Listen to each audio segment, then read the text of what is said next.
dele aqui é extenso, 2 folhas. Vamos lá. Olha. Engenheiro de suporte pela Microsoft, gestor financeiro FGV, gestor de produtos da HP, experiência na área de fabricação de compressores, turismo, consultoria de negócios internacionais, importação e exportação, representante de campo da DONEP no campo de Santa Catarina, no Campo do Sul, de Santa Catarina, e instrutor de seminário. O restante eu deixo para ele acabar de se apresentar. Obrigado, Denison. MC Denison. Salve de palmas para esse senhor aqui.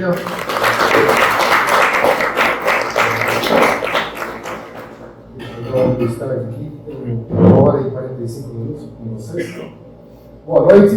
Boa noite. Eu costumo começar, vou contar uma história para vocês aqui, mas eu costumo começar falando que uma universidade dos Estados Unidos, na Califórnia, ela realizou uma pesquisa e eles descobriram que quando a gente dá pela segunda vez o boa noite, ele é muito mais forte e muito mais intenso. Boa noite. Boa noite. Olha só, não é verdade? Os caras são fantásticos, né? Eu acho que eu vou ficar meio assim, né? De lá para cá, vou ficar de costas para vocês, para cá. Se eu olhar para cá, vocês me chamam aqui, tá? Aqui tá tudo gravado, ó. Aí, ó. Gente, boa noite mais uma vez. Meu nome é Marcel Fernandes e eu sou empresário em Florianópolis hoje.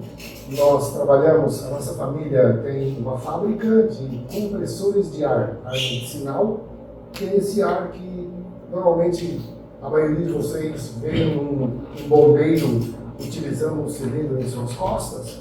Aquele ar que vai dentro é um ar praticamente medicinal, limpo, filtrado, tirando todas as impurezas. Então, a nossa fábrica, que é única no Brasil, os demais equipamentos são todos importados, e nós temos essa fábrica ali em Florianópolis, na região de Florianópolis. A nossa família tem essa fábrica. O ano passado eu me afastei um pouco dela para abrir uma segunda empresa no ramo de turismo, que eu já havia uma dessas nos Estados Unidos, e também atuo com importação, exportação, nessa área mais internacional. Mas eu estou aqui hoje para contar uma história para vocês, que eu costumo dizer que de uma infância que eu nasci em Criciúma, pais,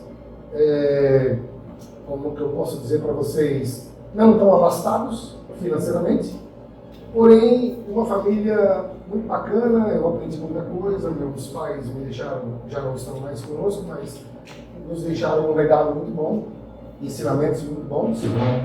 E eu fui uma criança que, digamos assim, nunca fiz muita coisa de errado. Eu nunca fui usuário de droga, nunca fui usuário de bebidas alcoólicas, nunca torci para o Corinthians. Então eu nunca fiz muita coisa errada, assim. Uma infância bem tranquila, bem tranquila. Eu costumo dizer que a minha mentalidade ela começou a mudar quando eu conheci uma família. Os meus pais eram pessoas muito não tão abastadas, né? Meu pai sofreu um acidente muito grave antes de casar com a minha mãe. Ele já tinha um casamento tudo marcado. E ele, como morador de Criciúma, trabalhava numa mina, porém ele não era um mineiro que trabalhava no fundo, nas galerias de mineração. Ele era o cara que trabalhava em cima, era o capataz. Hoje em dia, eu acho que nem esse cara não existe mais, capataz não existe mais hoje. E um primo dele pediu para que ele auxiliasse ele numa explosão de uma banana, e ele não sabia que essa banana estava com um pavio muito curto. Então, quando ele chegou para explodir essa dinamite, a dinamite logo explodiu nos olhos dele. E ele acabou ficando cego com 21 anos. Já com a minha mãe, na época, tinha 17 anos, e a família não quis que ela casasse com ele, e ela resolveu: não, vou encarar essa vida com esse homem que eu amo. E a minha mãe acabou, já como haviam a data de casamento marcada, os dois acabaram se casando no hospital. E o meu pai casou de pijamas no hospital. Então, imagina que cena de casamento para uma novela, né? Para um filme. E eu cresci com esse meu pai, nos dando muitos ensinamentos, mesmo cego. Ele era muito brincalhão, ele costumava dizer que eu sou igual a qualquer um outro, é como se eu fosse um carro, só que o meu farol está queimado, mas o resto funciona tudo muito bem. Então ele era muito engraçado, uma pessoa animada, apesar da sua dificuldade visual. Ele era um cara muito esperto, muito inteligente. Ele ouvia muita rádio na época, ondas tropicais. Talvez tenha gente da idade mais avançada aí do que eu vai lembrar de ondas tropicais. Pegava rádios aqui da América Latina, então ele falava espanhol perfeitamente, porque eu ouvia muito rádio. Sabia contar dinheiro, sabia. Ele não enxergava, mas era uma pessoa muito esperta. E além, parece, daquele tempo em que ele vivia. E aos 13 anos, houve uma mudança muito drástica na nossa vida, no nosso dia a dia, quando a gente acabou conhecendo uma família que se mudou de Florianópolis para Criciúma. Esse senhor, ele era comandante, foi para assumir o comando do bombeiro, ele era tenente, ele foi para assumir o corpo de bombeiros em Criciúma, daqui o seu André, que conhece bem ele, e acabou virando um segundo pai para mim. Hoje, já coronel aposentado do bombeiro, ele acabou virando um segundo pai para mim. Então eu via naquele homem algo que eu não conseguia e nunca vi no meu pai. O meu pai nunca teve uma profissão, desde que eu nasci, ficou aposentado, inválido.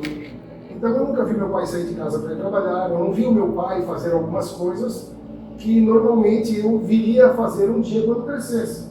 Ter um trabalho, ter uma profissão. E esse homem, quando veio para Criciúma, ele começou a me apresentar essas coisas que meu pai não me mostrava. Então eu me apeguei muito a essa família. E eles tinham concebido uma menina, tinham ganhado uma menininha, tinha 27 dias, porque ela tinha nascido, Aline. E eu lembro que eu ia para a casa deles. E ele já era participante da DONEP, desta associação que hoje eu também sou membro. E ele viajava muito pelo Brasil. E como ele viajava muito, essa menina pequena, de poucos meses, ficava na minha casa. Somos em 3 irmãos, então meu irmão mais velho, eu sou do meio, e tinha a minha irmã mais nova que era um pouco, vamos dizer assim, mais próximo da idade dela, dessa menina. Então essa menina ficava com a gente. E ali a gente começou a ter um relacionamento mais familiar, mais íntimo com eles. E ficamos como se fosse, eu cresci como se essa bebezinha fosse minha prima, e esse casal fosse meus tios. Chamavam de tio, tia, até muito pouco tempo atrás. E eu lembro que esse homem me mostrou muitas coisas, inclusive a gente tinha uma pequena casinha na praia, no Balneário Rincão, e não tinha banheiro nessa casa. E ele um dia falou, eu vou construir um banheiro nessa casa. O Marcelo vai ser o meu auxiliar aqui de pedreiro, o meu servente. E eu tenho até hoje essa colher de pedreiro, que era do meu pai. Eu tenho essa colher de pedreiro comigo. E hoje ela está de bronze, por assim, fiz um negócio bem bonito, né? Então está guardada lá comigo, isso aí. E aprendi muitas coisas com esse homem. E eu comecei a ter uma vontade muito grande. Eu achava lindo quando ele saía de casa para ir trabalhar, todo fardado, aquele boné bonito, chapéu bonito do bombeiro, aquelas estrelas no seu ombro. Eu achava aquilo maravilhoso. Eu comecei a criar algo dentro de mim, um sonho, que eu queria ser igual àquele homem. Eu vi aquele homem um homem de sucesso, e eu queria ser igual àquele homem. E eu comecei a estudar, eu tinha 5 anos, então com 16 anos eu fiz o meu primeiro vestibular. Tinha terminado já os estudos e fiz o meu vestibular com 16 anos para a Academia Militar. E eu passei na Academia Militar. Só que em Criciúma não havia nenhum tipo de comando ali que pudesse fazer exame físico. E eu fui a Tubarão fazer exame físico. Chegando lá, o capitão da polícia, que era médico, pediu para que eu tirasse a roupa. Ele me olhou de cima a baixo e disse: você não pode ser um oficial, você tem desvio na coluna. Pensei comigo, meu Deus, 16 anos, nunca fiz nada, desvio na coluna, da onde? Mas enfim, eu sozinho, naquele lugar, o cara disse que eu não poderia ser. Ali foi um balde de água fria nos meus sonhos, daquilo que eu imaginava para o meu futuro. E eu voltei para casa muito frustrado, muito frustrado. Meu pai não tinha terras, não tinha condição financeira nenhuma, minha mãe não tinha herança nenhuma. Então, com 16 anos, eu acabo virando garoto de programa. E ali eu começo a desenvolver programas, sistemas de computador, e a minha vida começa a ter um resultado muito diferente daquilo que eu esperava como garoto de programa. Eu comecei a desenvolver muito rápido. Na época, tecnologia era algo novo, computadores era algo novo que estava acontecendo nos anos 80, quando aqueles caixotões estavam aparecendo, né? E ali eu comecei a trabalhar com aquilo, aprender aquilo. E eu fui trabalhar na rede de supermercados Angeloni, como digitador. Meu primeiro emprego, digitador. De digitador, rapidamente, eu fui a programador, de programador analista de sistemas. E eu fui crescendo muito rapidamente, dentro dessa rede Angeloni. E ali eu tive a oportunidade de fazer um curso de engenharia direto com a Microsoft americana, na Califórnia, e eu acabei me formando ali em engenharia de suporte, porque na época ainda não existiam redes, os computadores eram todos separados, e eu comecei a aprender então com rede, com network. Então eu acabei me formando em engenharia de rede na época. E aquilo ali foi abrindo portas. Eu com 19 anos encontro uma garota, e financeiramente bem estava indo muito bem financeiramente, encontro uma garota e eu acabo pulando algumas etapas naturais do namoro e essa menina vem a engravidar. Eu com 19 anos, ela tinha 18, nossos pais resolveram fazer uma reunião entre os filhos e disseram: vocês vão casar e meu filho, que é homem, vai levar as calças que veste e tá tudo certo para vocês? Nós, tá tudo certo. E nos casamos.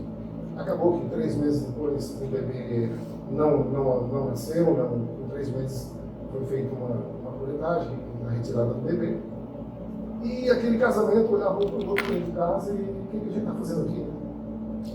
Nós casamos, a gente tem um negócio no dedo aqui, fala que é uma aliança, que é interno e tal. Vamos tentar, vamos ir, vamos fazer. Mas o casamento, ele não ia de jeito nenhum para frente. Eram brigas, nunca, graças a Deus, nunca chegamos a brigas finais ali de um chegar e encostar no outro, mas eram brigas de palavras que às vezes machucam até mais que um tapa, né? Mas eram palavras que a gente expressava ali, muita coisa ruim, e o nosso casamento sempre foi indo. Aí veio uma menina, depois veio mais um menino, e a minha irmã mais nova, ela tinha se mudado para os Estados Unidos. E ela começou a me ligar e dizer: mano, por que vocês não vêm para cá, para os Estados Unidos? Muda de vida. Talvez vocês precisam de áreas novas, um lugar novo, uma cidade nova, um trabalho novo. Vão desenvolver alguma coisa diferente aqui nesse país. E eu pensei: é verdade.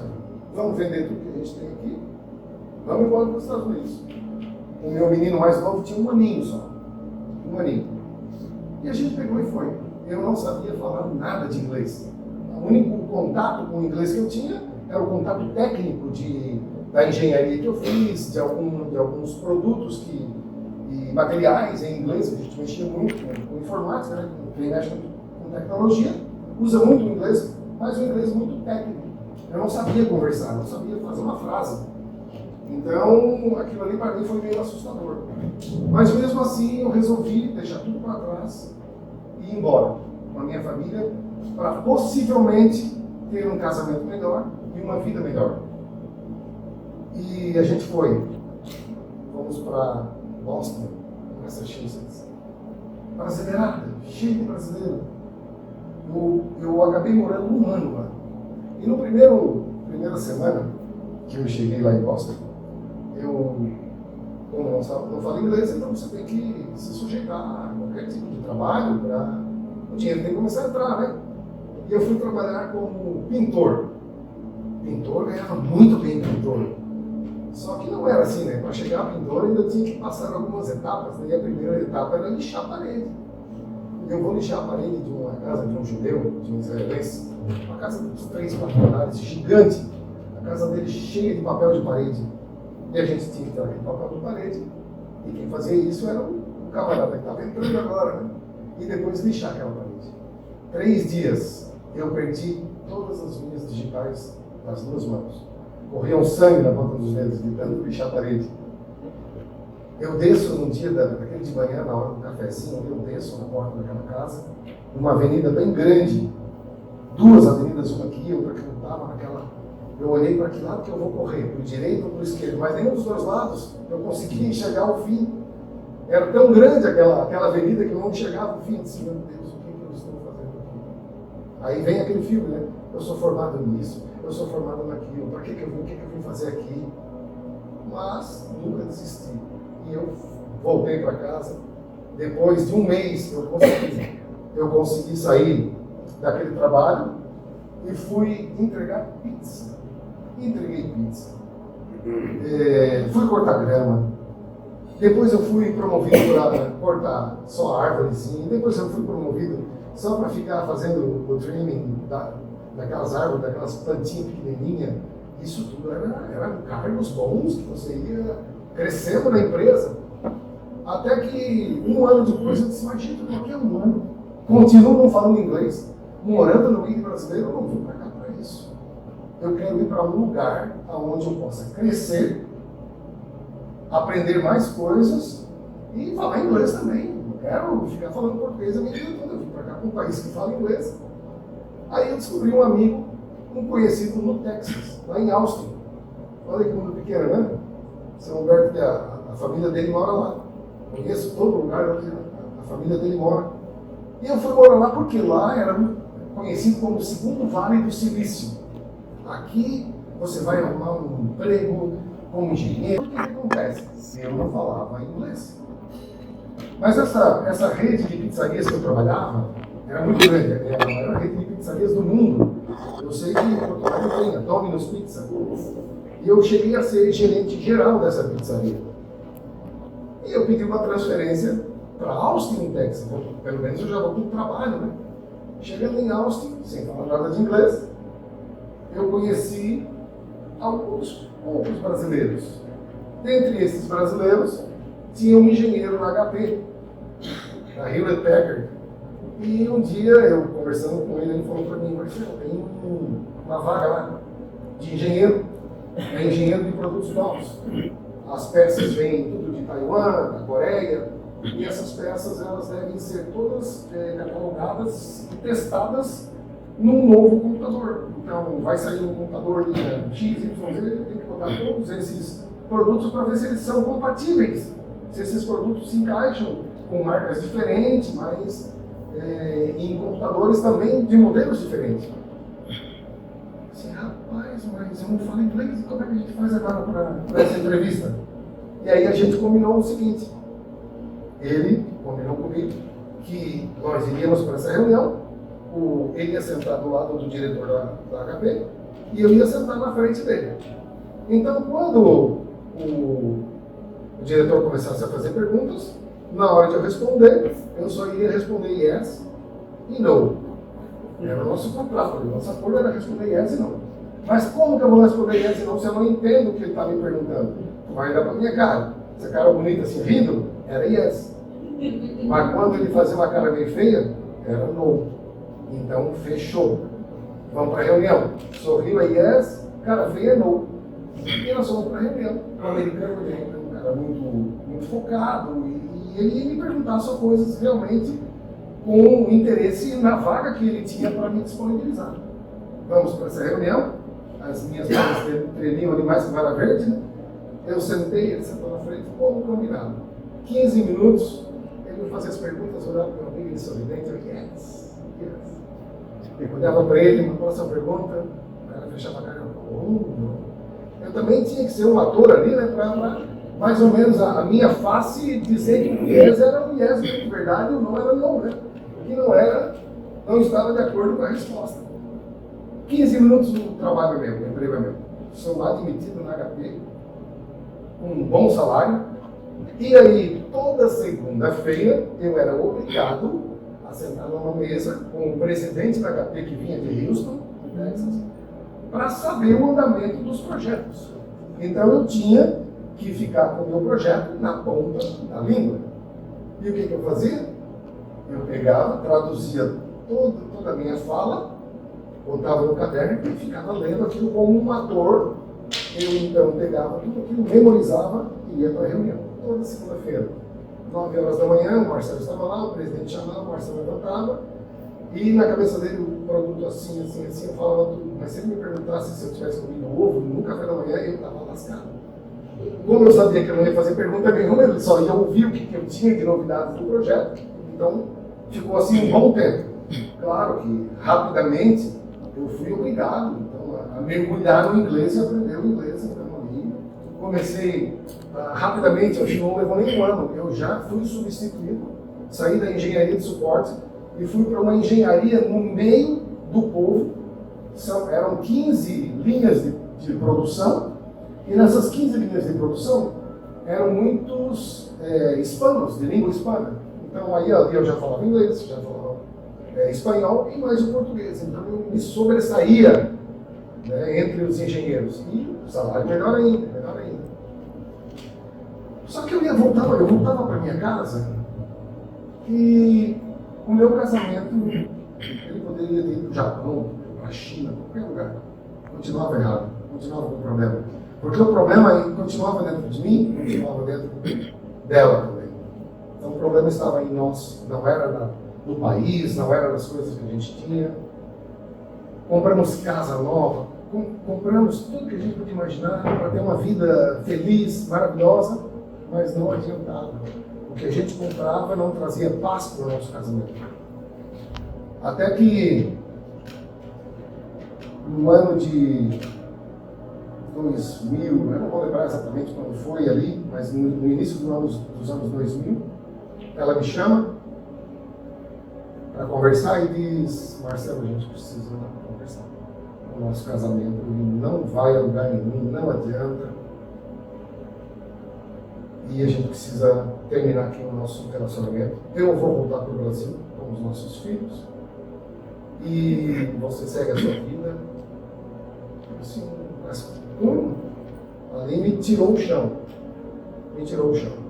Apesar de entender que a gente precisava realmente romper esse ciclo que não era benéfico nem para a família, os filhos.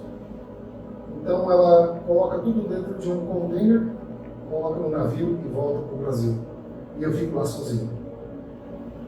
Esse ficar sozinho me trouxe algumas marcas que eu imaginei que agora eu vou viver a minha vida, digamos assim, dissolutamente, vou fazer tudo que eu tenho com o meu dinheiro, vou viver a vida. Adoidado aqui, louco aqui nesse país agora, sozinho. E não foi assim. Ela trouxe todos os bens que a gente tinha, mas em menos de um ano eu já tinha recuperado tudo isso e muito mais.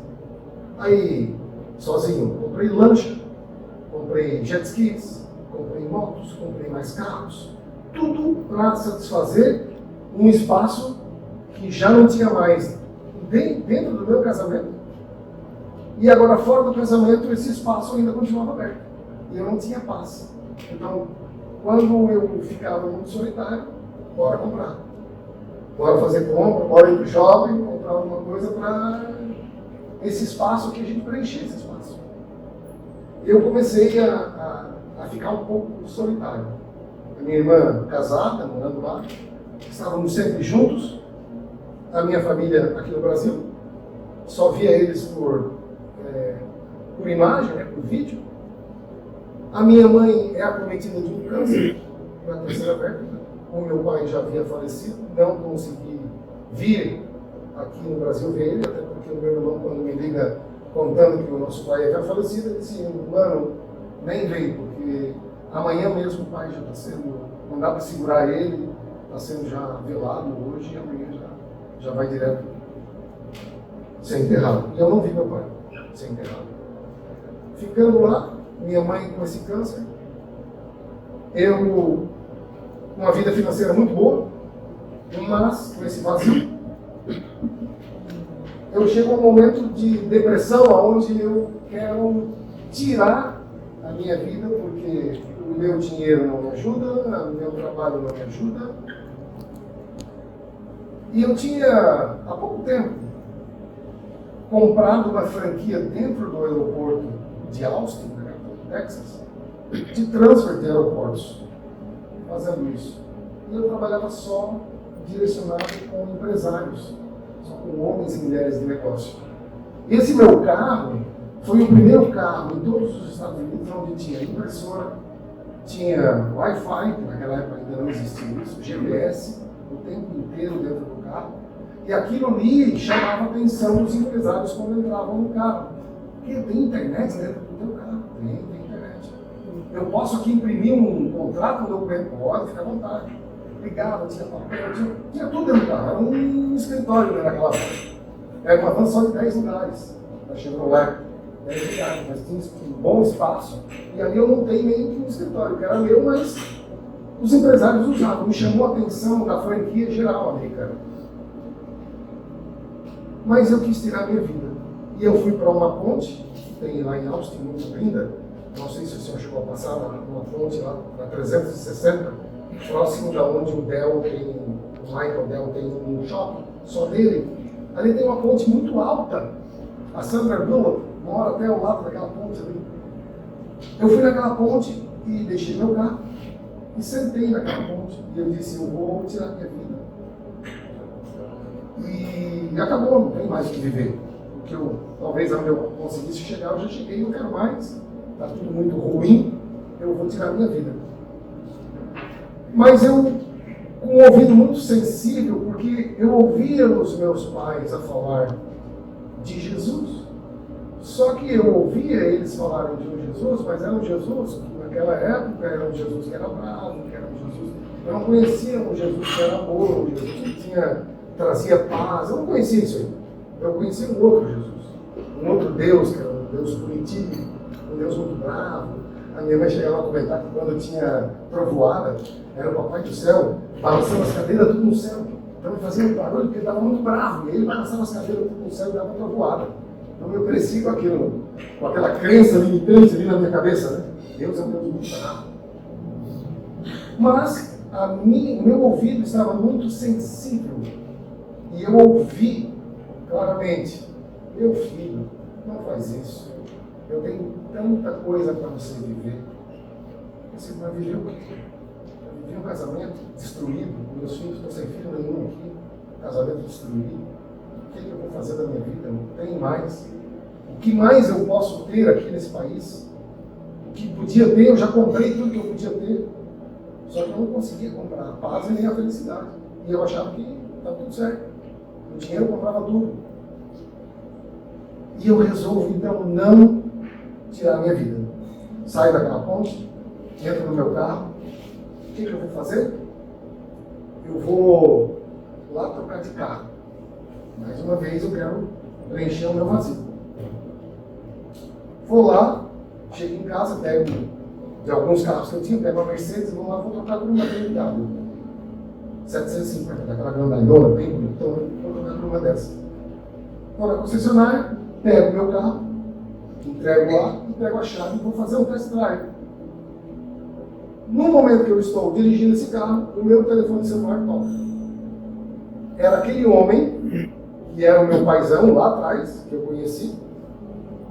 Ele já estava aposentado como coronel de bombeiro, tinha aberto uma fábrica de compressores em Florianópolis, e me liga dizendo, Marcelo, como é que você está? Tanto tempo que a gente não conversa. Tua mãe, poxa, eu estive lá agora em Criciúma, esse final de semana, tua mãe está bem ruimzinha, câncer na terceira perna, já não está andando mais direito. Cara, por que tu não volta para o Brasil? Vem trabalhar comigo, tu sabe que eu tenho uma filha só, uma filha única, está com 28 anos aí, solteirão, ainda não casou, nem nada. Vem para cá comigo, rapaz, trabalhar comigo aqui. Só que no meu coração, até hoje, eu tenho assim, ó, eu nasci, eu amo o Brasil, tudo, mas parece que eu nasci no país errado. Eu amo aquele lugar lá. Eu amo os estatutos daquele país, para mim eu amo de paixão aquele lugar. E eu disse para ele, olha, Tramontini, eu não vou te dar uma resposta agora, mas eu te prometo que aí alguns dias aí eu te falo alguma coisa. Eu voltei para aquela concessionária, devolvi a BMW, peguei meu carro e fui embora. Chego em casa, eu lembro que eu tinha ido há uma semana atrás num lugar de brasileiro falando alto, cantando alto, brasileiro falando alto, canta, faz aquela bagunça toda. Eu fui numa comunidade de brasileiros bem pequenininha. E os caras estavam falando desse Jesus que meu pai falava, mas de um outro jeito. E que ele transformava a vida, e que ele trazia paz para o coração. Eu não falei com ninguém ali naquela noite, não tomei decisão nenhuma com ninguém, não falei nada com ninguém. Mas eu escutei aquilo. O cara tocando violão, comidinha, ficou aquele bate-papo, aquele coquetelzinho ali, e eu fui embora. Só que eu fui embora decidido. Eu disse, caramba, se realmente tudo isso que o cara falou lá é verdade, eu vou fazer uma conversa aqui, sentei na minha cama, puxei a cadeira e fiquei conversando com esse Jesus imaginário, sentado na cadeira, conversando com ele e falando um monte de coisas para ele. De que eu conhecia ele assim e tal, que a minha vida, se nem te contar, porque já conhece a minha vida, e fui conversando com ele como se fosse uma pessoa normal, sentada dentro do meu quarto, conversando comigo. E naquele dia eu disse para ele, eu vou fazer um acordo contigo, se não existe mesmo. A partir de hoje, eu nunca mais vou tomar nenhuma decisão na minha vida antes de consultar você. Eu brincando com ele, parecia dois loucos conversando assim, eu é louco, porque eles só estavam me ouvindo. Eu dizia para ele, eu conheço tanta gente importante, atrizes, atores, jogadores de futebol, que contratam empresários, né? E esses empresários tomam conta da carreira dessas pessoas, e essas pessoas são bem-sucedidas por causa desses empresários que ficam ali gerenciando toda a carreira daquele camarada. Eu quero isso para mim também. Será que consegue gerenciar a minha carreira? Será que consegue gerenciar a minha vida? E aí eu fiz assim, essa conversa, essa doideira com ele. Eu assinei o contrato, falei com ele, e ficou por isso. E uma semana depois acontece essa ligação. Aí eu vou para o mesmo quarto, onde eu estou, na minha casa, sento, aí eu, Jesus, agora olha só.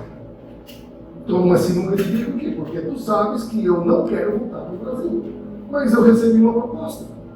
Como eu sou um homem de palavra, e eu falei contigo que eu não iria tomar nenhuma decisão sem que você estivesse de acordo com essa decisão, eu estou aqui para te perguntar se eu faço isso ou não.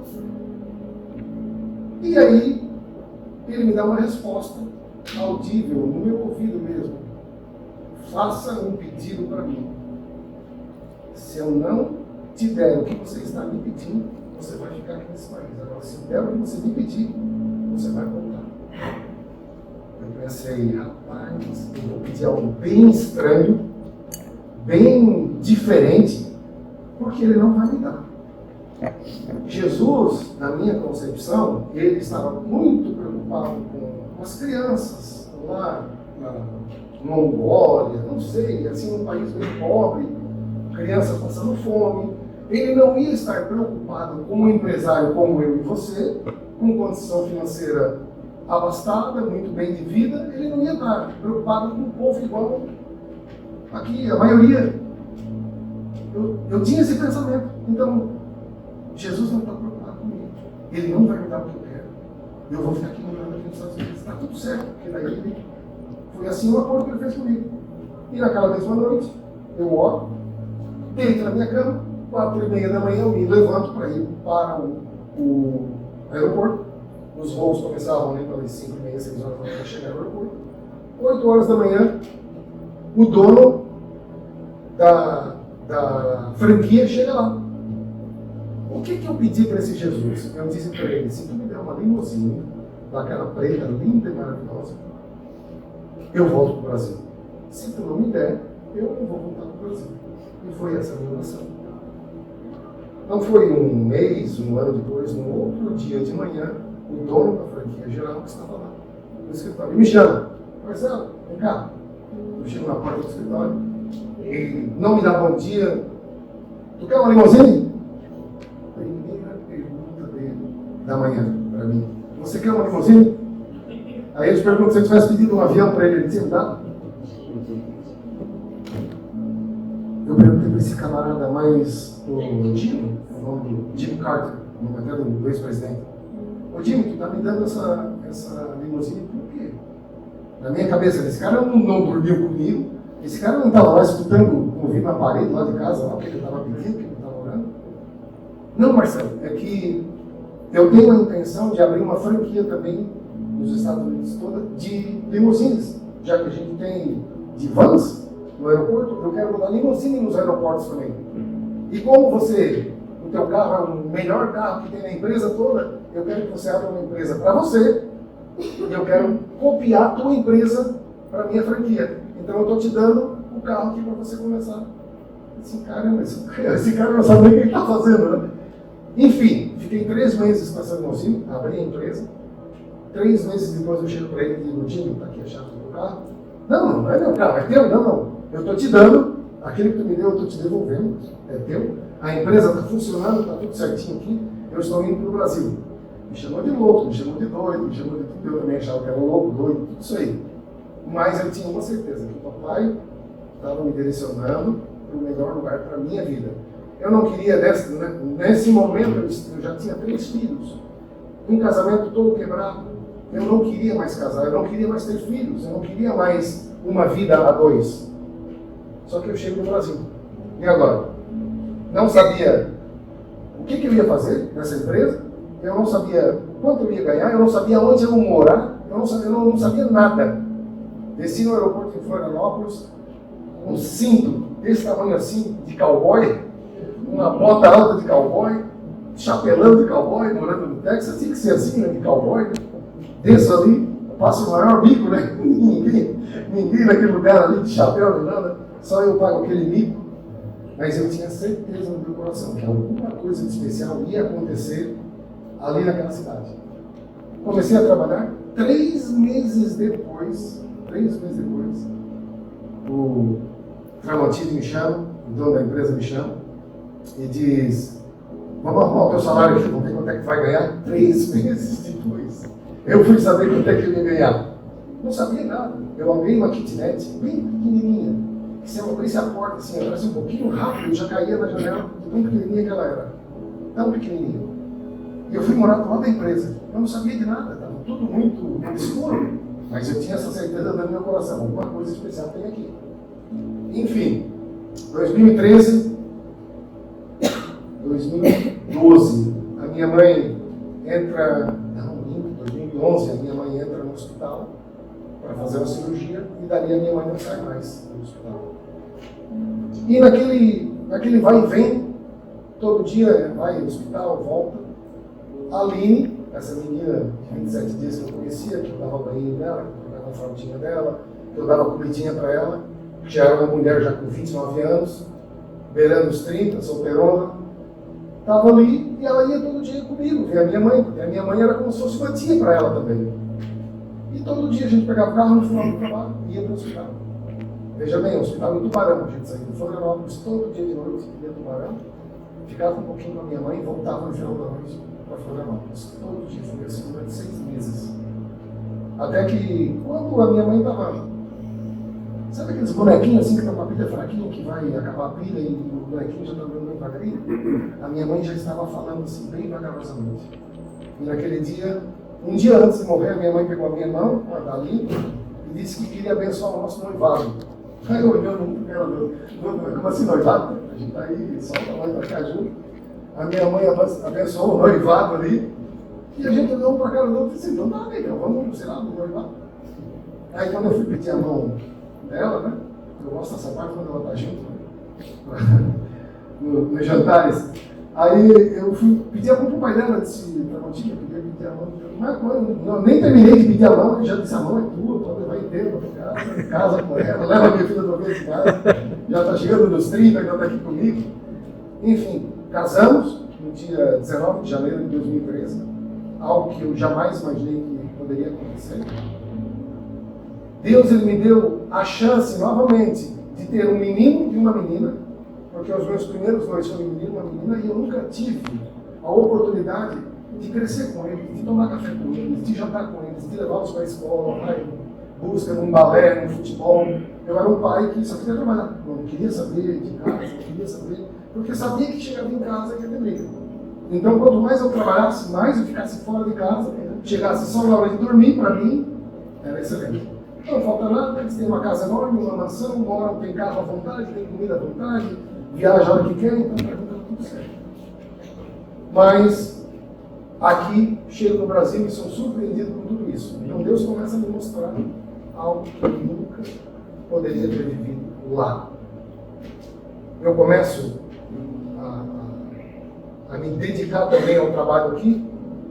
Rapidamente eu assumo a área comercial da empresa, já estou terminando. Assumo a área comercial da empresa, acabo sendo eleito o CEO da empresa, que a empresa é familiar, então era pai, mãe e filha, e também um contratado conselheiro. E nessa reunião, em 2019, eu acabo sendo eleito o CEO da empresa. E ali, trabalhando muito, se dedicando, as coisas começaram a acontecer de uma maneira que eu olho para trás e vejo, isso nunca poderia ter acontecido, porque eu sempre imaginei que a força do meu braço, a minha inteligência, a minha capacidade, os meus estudos, é que conseguiriam me levar a algo mais longe. E eu estava completamente enganado. E se não fosse esse lugar onde eu fui naquela noite, com aqueles brasileiros falando alto e conversando, digamos assim, sem entender direito o que estava acontecendo, eu acabei fazendo um contrato, assinando um contrato com um empresário, e eu digo que é o meu empresário até hoje, que é Jesus, de uma forma diferente. E eu entendi o que ele tinha para mim, que eu, sem ele, não conseguiria fazer. Até hoje eu tomo algumas decisões, de vez em quando eu erro. Aí eu olho para trás, caramba, não falei com o empresário. Por isso que eu errei. Aí eu volto atrás, conserto, vou lá, cancelo o contrato que eu fiz errado, lá e volto, desculpa, o contrato, o meu empresário não assinou comigo, eu sou obrigado a encerrar, cancelar esse contrato.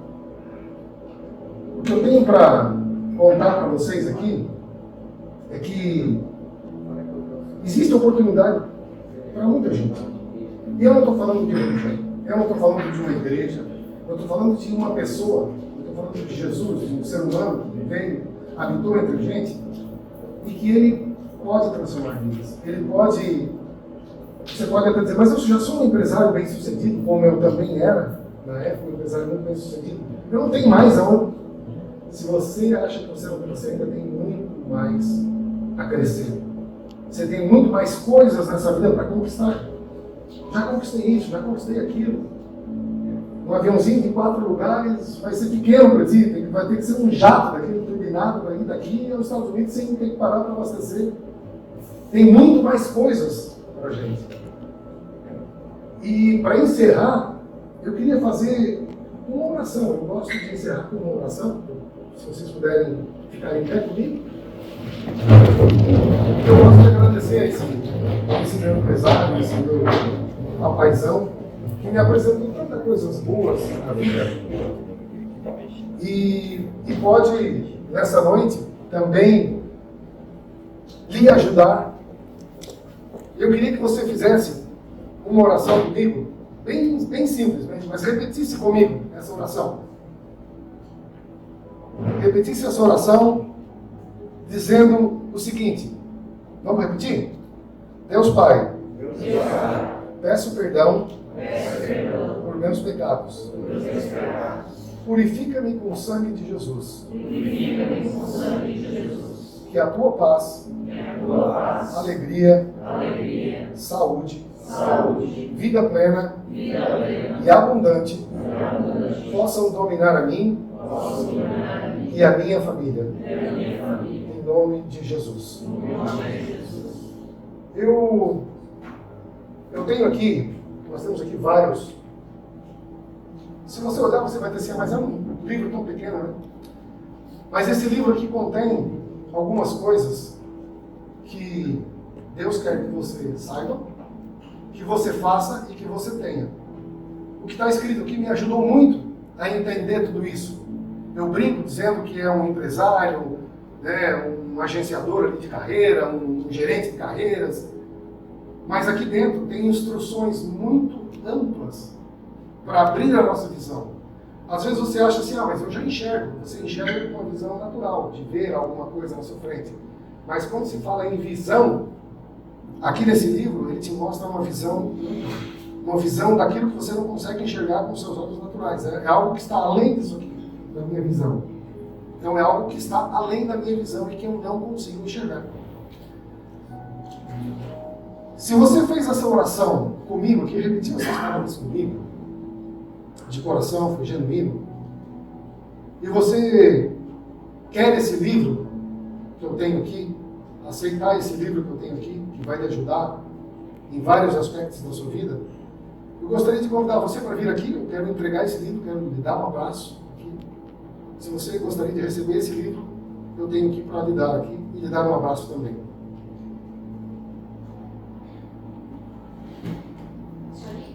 Só vim aqui. Só vim aqui. Ok.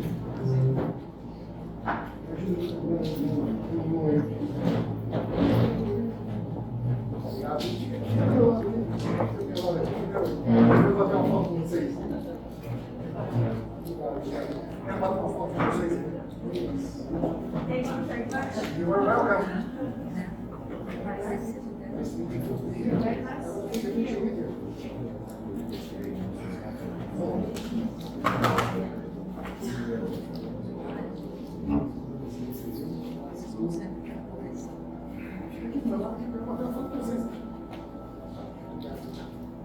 Parabéns aí. Todo mundo aqui, tá bom?